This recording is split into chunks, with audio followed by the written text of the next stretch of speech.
accountability and gratitude. Yes. In an industry of rejection. Yes. What are your insights?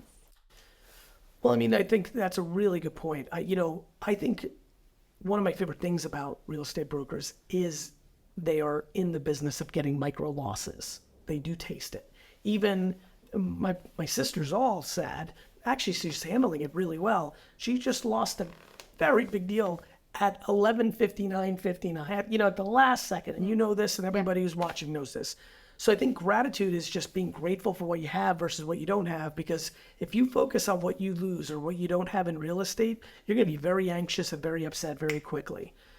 Accountability, back to that 11:59:59, there isn't a deal on earth that someone couldn't have done something better. Maybe you took it for granted and you didn't stay on it.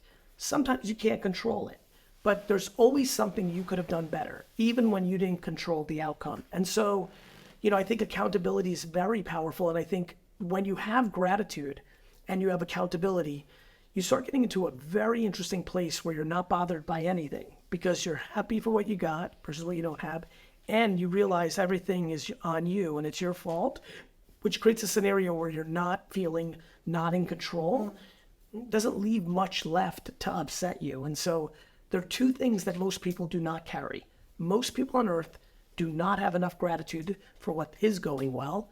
And most people on earth are not accountable at a high enough level. And I believe that is a real substantial framework to why so many people struggle with anxiety and depression. And I think that we need to champion and talk more about those two things.